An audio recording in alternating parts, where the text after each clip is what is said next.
Ça, c'est le maximum. Alors, bonjour tout le monde. Là, vous allez entendre des voix en arrière parce que Tana est en train d'apprendre comment faire les contrôles de la voiture. Alors, il s'avère que la Golf a le plus de niveaux de récupération sur les freins que nous autres, on a sur la Smart. Et puis, c'est un système différent de contrôle. Alors, c'est tout comme si on faisait du shifting. On change de vitesse vers le haut ou vers le bas, mais c'est pour breaker. Alors là, ce que je vais vous montrer, c'est l'intérieur à partir d'en arrière. Je vais rester un petit peu tranquille. On regarde ça. Alors? Vous êtes prêts à partir? Oui. Alors, c'est vraiment une voiture comme juste une voiture. Un beau dash qui est là-bas. En étendant ici. Le miroir est super beau. Bon. Et puis, ouais, ça, c'est un commentaire que Wolfgang vient de dire. C'est vrai que le monde des stationnements, ils nous entendent pas. Ce qui est intéressant, c'est que la lunette avant, c'est qu'il y a des éléments chauffants dans la lunette. On les voit pas, il faut regarder de proche. Ce qui fait une autre sorte d'économie pour cet hiver. Alors, c'est vraiment une voiture. On va regarder en arrière là. Alors, c'est vraiment une hatchback. Tout le volume est resté pareil.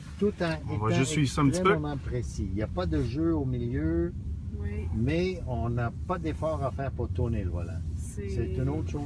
On va sortir maintenant, tourner à droite et tout de suite se mettre dans la voie de gauche. Parfait. Oh boy, oui, c'est vrai, les freins sont... Ouais, imaginez quand on voulait changer... Là, on a le temps. Quand on était habitué avec la clutch, puis on appuyait dessus comme si c'était une clutch, ça freinait. Ouais, c'est ça. Manquer la clutch pour le frein, c'est vraiment sensible, hein? Ah oui. Ça une chance qu'on était attachés. Ça m'est arrivé, c'est arrivé à ma femme. Ouais. C'est ça le coin le plus difficile à s'habituer, parce que ça faisait 50 ans qu'on conduisait manuel.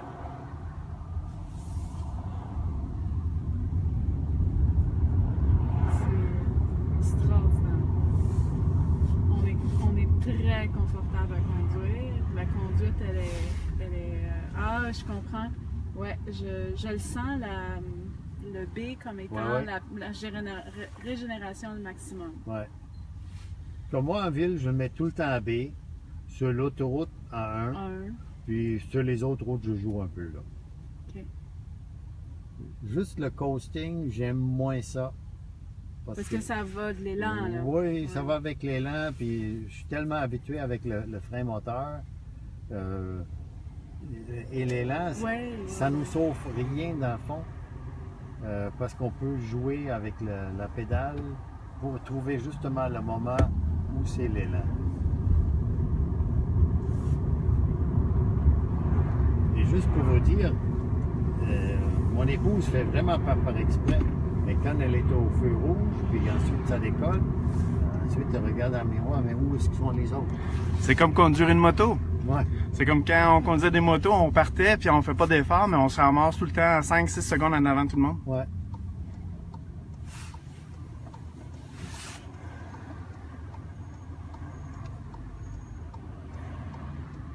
Moi, ce que j'ai remarqué à Montréal, c'est que avant, là, ma diesel, elle a une senteur et puis je chantais le diesel tout simplement.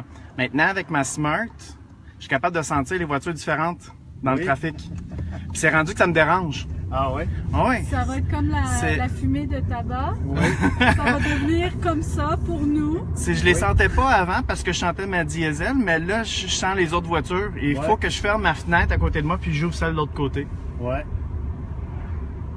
C'est vraiment particulier, c'est vraiment une autre chose. Alors, elle commence à combien le modèle de base tel quel, c'est le transport et préparation compris, 37 400. Okay. Sur ça, on ajoute les taxes et ensuite on enlève les 8 000 $ du gouvernement. Le 8 000, OK. Et le 8 000, est-ce que c'est le concessionnaire qui vous l'accorde? Oui. Ou... Okay, oui. Dans mon cas, là, ils ont tout calculé tout de suite. OK. J'ai pas besoin de rappeler des papiers, ils s'en occupent eux-mêmes. Oh, elle a accéléré. T'as accéléré juste quand je me penchais pour aller voir ce qui était de l'autre bord. Ici, on va tourner à gauche. C'est ici à gauche, là. Oui. Alors là, as-tu utilisé les freins? J'ai utilisé les freins. Un petit peu, oui. Un petit peu, oui. Mais à cause qu'on est dans le mode B, Bon, mode B, on n'utilise pas beaucoup. On n'utilise pas beaucoup les freins. D'ailleurs, nous autres, on a un couple d'amis qui a une Volt, une Chevrolet Volt, et ils l'ont acheté il y a 2-3 ans. Oui. Et eux autres, ils disent le problème qu'ils ont, c'est qu'ils utilisent tellement peu souvent les freins qu'il faut qu'ils nettoient les freins régulièrement. Exact. C'est ça que je planifie à tous les printemps, quand je change pour les pneus d'été, de vérifier puis même graisser tout ce qui a besoin d'être arrangé. Oui. C'est ça le point des voitures électriques. On n'utilise pas assez les freins. Et c'est pour ça que Vaux a gardé, tu peux pas vraiment arrêter au complet si on va tourner. Pour les utiliser. Tu peux pas, il faut quand même utiliser un peu les freins pour être capable de... Mais ils sont efficaces, les freins! Et là, imaginez-vous, moi et ma femme, on pesait dessus comme si c'était la catch.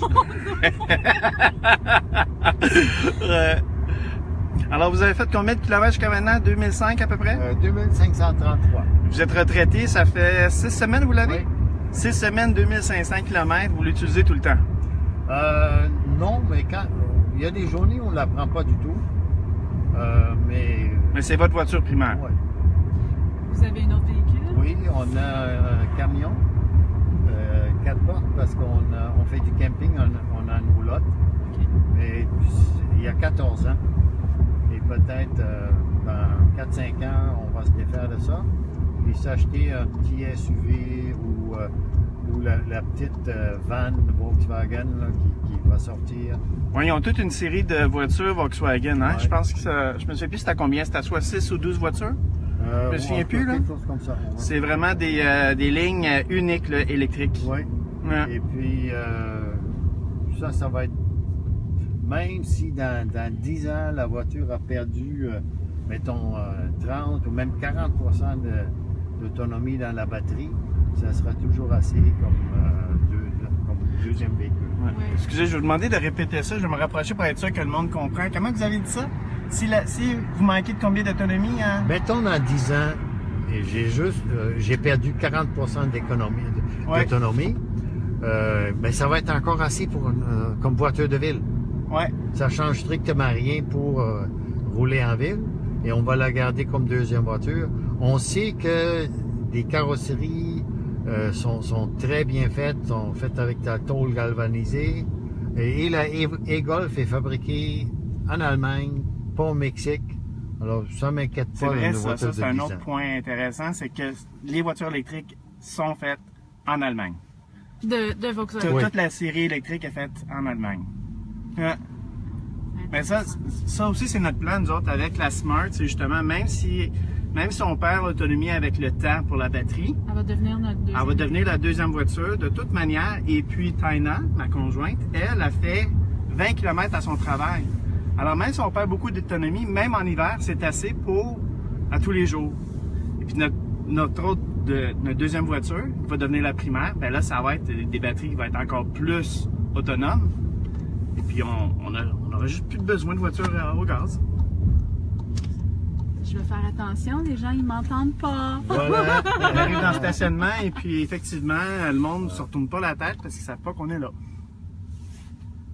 C'est excellent. Vous avez un beau véhicule. Bon, ben on va finir là. Au prochain vidéo.